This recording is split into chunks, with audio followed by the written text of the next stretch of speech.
In this class, we will study what is known as Holzers method.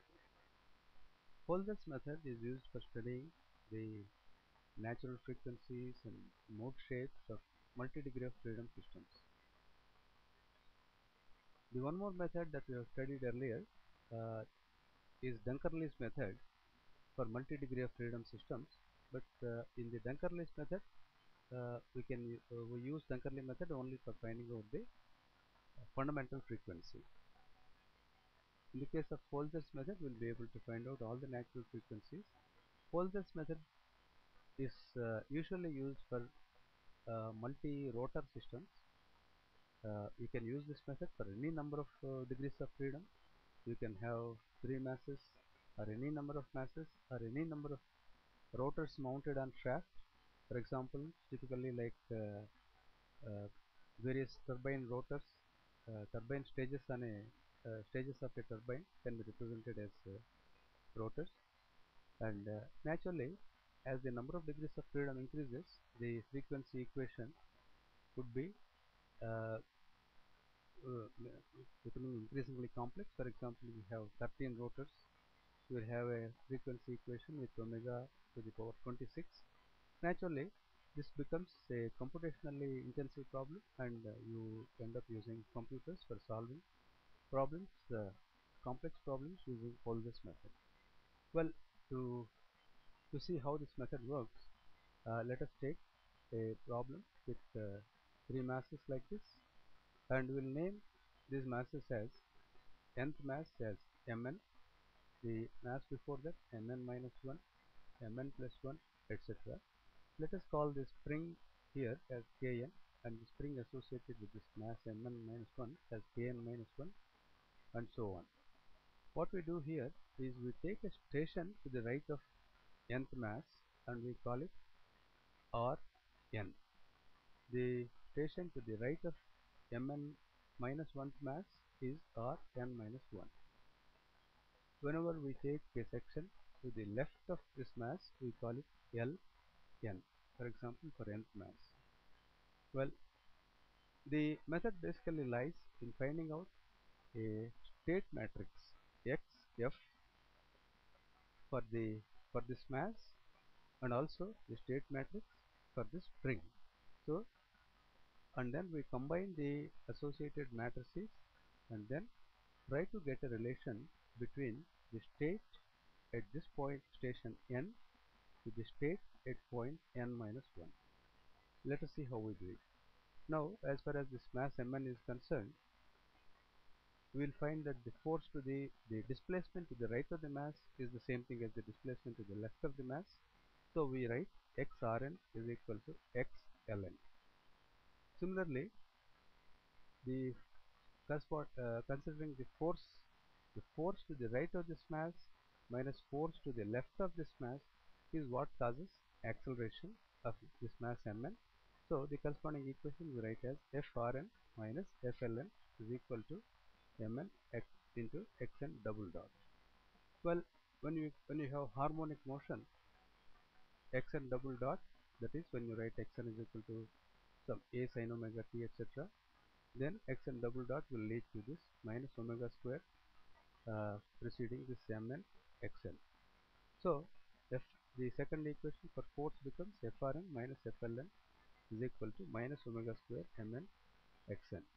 Now these two equations, this equation and this equation, can be put in a matrix form to give you the state of this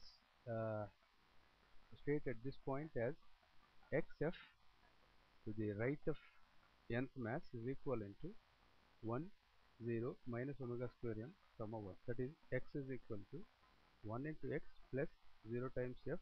F is equal to minus omega square m x plus 0. Well, now consider the spring. For the spring, the displacement to the right of the spring, it is represented here.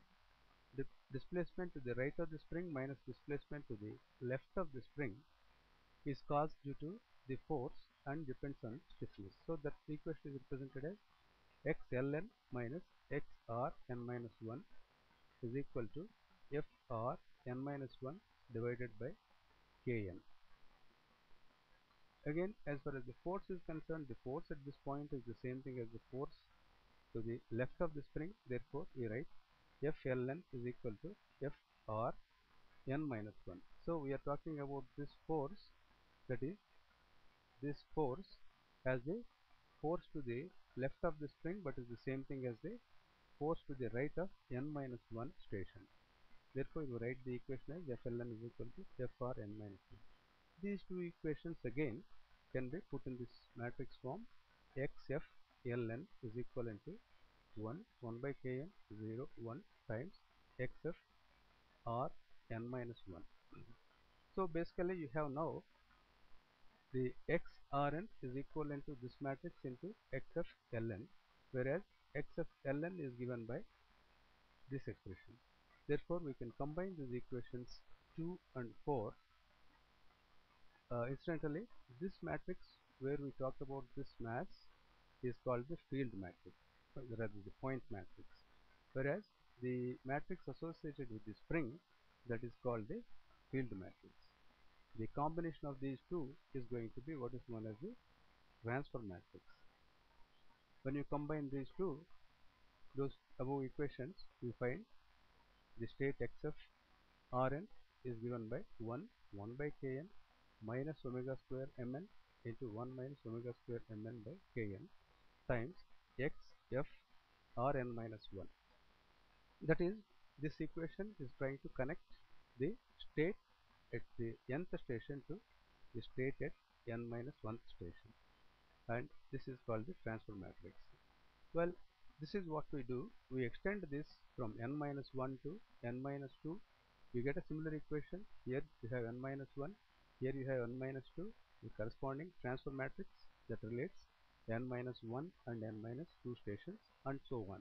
This is what the typical matrix multiplications that you have when you try to relate n to n minus 3. This can go on. Basically, in this method, we try to find the end conditions uh, of the rotors on the left side and the right side, whatever are known to us. From that, we try to solve the corresponding equation. Well, we'll see how we do that. We'll see with a couple of examples. Now, let us take one example of a simple spring mass system. Let us see how Holzers method can be applied. I will take this point to the right of this mass as 1 and to the left of the spring as 0. When you do that, I write the equation of this form in this fashion. Xf R1 is equal to 1 over k minus omega square m 1 minus omega square m by k into xf 1 comma rather r comma 0. Well, we know the end conditions.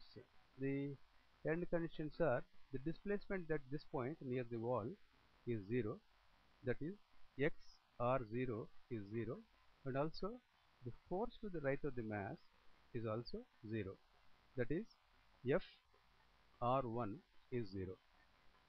Well, then when you substitute f r1 to be 0 here and x r0 to be 0 here, what we get is x is equal to 0 into f by k, and 0 is equal to omega square m into 0 plus 1 minus omega square into square m by k into f is equal to rather 0. So that leads us to, because f r0, that is the force at this point is not 0, so this has to be 0. That leads us to omega is equal to root k by m. That is what you know for a simple spring mass system. You know the natural frequency to be root k by m. That is what we get by the Holzers method also. So the situation in the case of a rotor connected to a shaft with certain torsional stiffness is the same. The only difference is in the place of k, you get the torsional stiffness q, and in the place of the mass, you get the rotary moment of inertia or the rotor I. So that's the only difference. Okay. Now we'll take one more example.